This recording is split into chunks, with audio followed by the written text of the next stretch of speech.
Friends tell each other the truth. And I think this album is ripe for some truth-telling. We're all bored. Hey there, I'm Blake, and the Torture Poets Department has been out for about a week now, so I figure it's a good time to check in and see how we feel about it. I never trust reviews in the first day or two, because I think you really do have to sit with music for a while to let it marinate and see how you really feel. And I'm glad I did with Torture Poets. I'm not going to lie to you, I hated it at first. Hated it. It just wasn't my vibe. I was bored. Like, we're just going to sit and wallow in sadness. Why do I want that? Why would I ever want to put that on? This album has been polarizing from the jump. Take a look at an Instagram poll I put up. More than a third of people who had listened to the album said they weren't into it. The bottom two there. Upon more listens, though, the album has grown on me. Are these glasses annoying? I'll take them off. My poet glasses. I've been talking to fellow Swifties this past week to figure out where this album goes wrong. And we've come up with 5 problem areas that we all agree upon to varying degrees. Coming up in number 5 there, we think it's time to say goodbye to a core member of Taylor's team. By the way, if you are one of those Swifties that cannot critique Taylor or hear bad things about Taylor, I'm clearly not the person for you. If I critique somebody, it's a true sign of love because I've been thinking about them enough to critique them. Not one of those Swifties that is, just everything Taylor does is so amazing. Or even worse, the ones that like lash out at anything anyone bad says about Taylor or critical about Taylor. It's like, calm down. First of all, she's a big girl and can handle herself. Second of all, even Taylor admits everything she does is not perfect. That would be what I wouldn't want. People to tell me that all my ideas are good. Because all my ideas are not good. And I need people around me who tell me that. So check yourself before you check me, okay?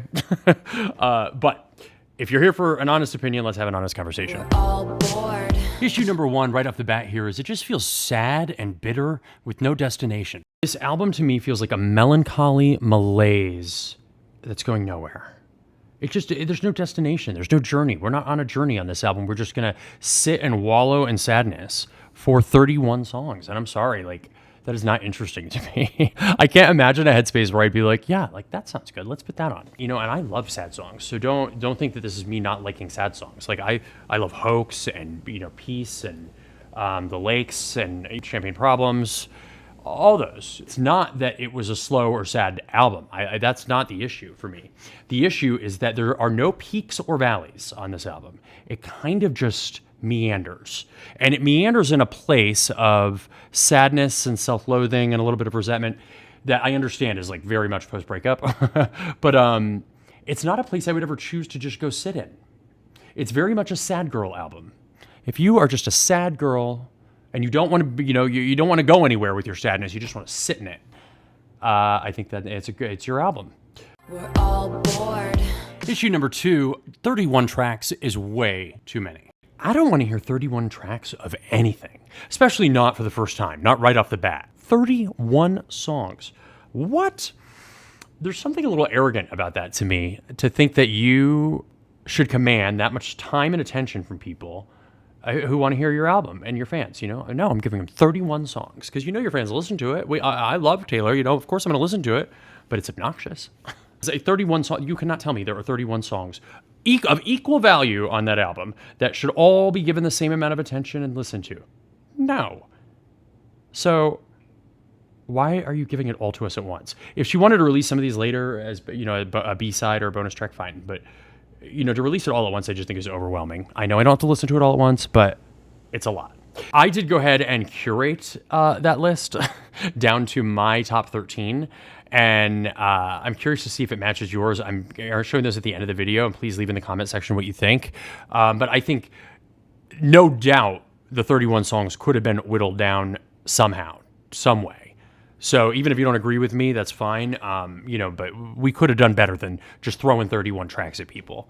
It's crazy. We're all bored. Issue number 3. How many words do you possibly need to get your point across? Oh my God, Taylor, I'm going to stop now because I've already made my point. Do you see what I'm saying? A little verbose. She's very wordy on this album, and the New York Times points that out, saying, Swiss lyricism starts to feel unrestrained, imprecise, lacking the depth and tout structure of her best work. I agree. This is supposed to be, the Torture Poets Department. We thought this was going to be some deep album, emotionally revealing album.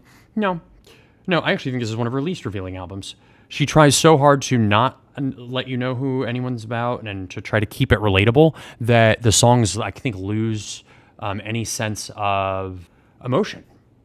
They're just kind of flat to me. There's also not a lot of singing on this album. It tends to be it's like spoken word, It's like I guess like a stream of consciousness right out of Taylor's brain into our headphones, which I think is a cool effect. It's a cool style, but not for 31 songs. We're all bored. Number 4, the album relies on some tired narratives that are borderline insincere at this point. She is no longer the underdog. She is no longer the victim. So hearing her play the victim at this point in her career, it just doesn't ring true anymore. I don't get the sense that Taylor knows where to go from here, being on top of the world, narratively, like as a songwriter.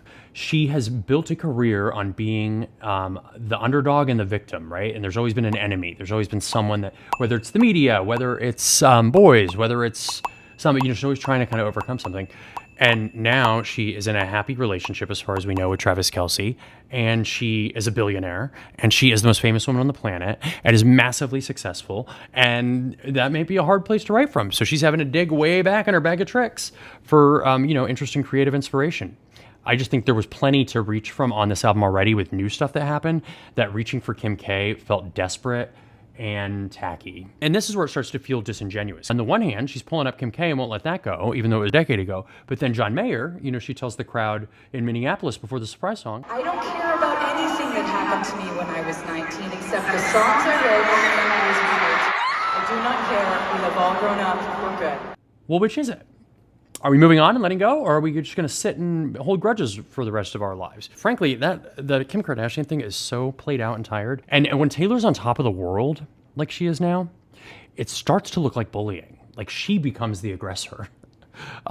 Because it's like Kim K's over there, hasn't done anything in years to Taylor, and Taylor out of nowhere kind of drops a diss track. And it's like, and bringing up North in the song, like, I don't know. It's not a good look. We're all bored. And issue number 5, I think we have found ourselves in a producer rut. I think they need to start bringing in some new producing blood to take Taylor's sound in new directions and her songwriting in new directions. Jack Antonoff's songs are so immediately recognizable, his production, which is great sometimes, but I just think we need to hear something different from Taylor now. Jack Antonoff's been working with her since 1989. Reputation, Lover, Folklore, Evermore, Midnights. It is Jack Antonoff, her pop career. So it would just be nice to hear what some other producers maybe could do with Taylor. So I don't think Jack's going anywhere anytime soon, but she should at least start to introduce some new producers on. And I don't know that Aaron Dessner has anything more to give us, frankly, after hearing this. This sounds like a continuation of Evermore that no one asked for. It's like let's take the saddest, most kind of melancholy, emotional songs on Evermore, and then go further with them and see where it goes. No one was asking for that. I'm sorry. Even if you like this album, you were not asking for that. So that's fine if that's where Taylor wants to go. She's certainly earned the right to go in whatever direction she wants to. And certainly when writing such personal songs, it's her album. She can do what the hell she wants. But it didn't move her forward in any way, her sound forward. It's almost peak Taylor to a fault. Just would have been nice to see a little more curation on Taylor's end, and maybe a little more fear that people wouldn't like it. I think in this album, she just kind of doubled down on everything she does great, the vulnerability and the breakup songs and the love songs. And so I think she was feeling very confident about her abilities in this album, as she should. But I don't think she was afraid enough of failure to really curate this album and take it to a place that it could have gone. Just my take, Blake's take. Feel free to disagree. I'm sure you do, because I'm being a little harsh, but I just think that this album was a miss, in my opinion. That said, there are some great bright spots on it. Moment of truth. Here's my top 13. Off the top, you have Post Malone, who you can barely hear in that song. I think it's an interesting song. I like the sound of it, but I would have liked to hear more Post Malone, which I know is a common complaint among Swifties with Taylor's featured artists. I actually do think we hear from Florence Welch, though, pretty well. With the other collaboration, track 8 with Florida. I don't know that it warrants 3 exclamation points, but Florence sounds great. I think that's one of the better songs on the album. Other highlights, I think So Long London is a great song.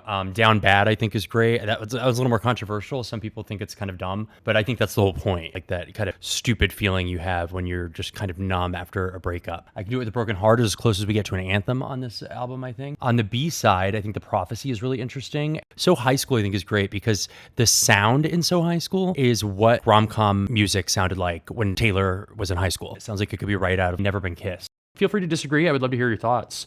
And convince me otherwise. But let's not get personal. We can agree to disagree and still be respectful. Thanks for watching, and see you later.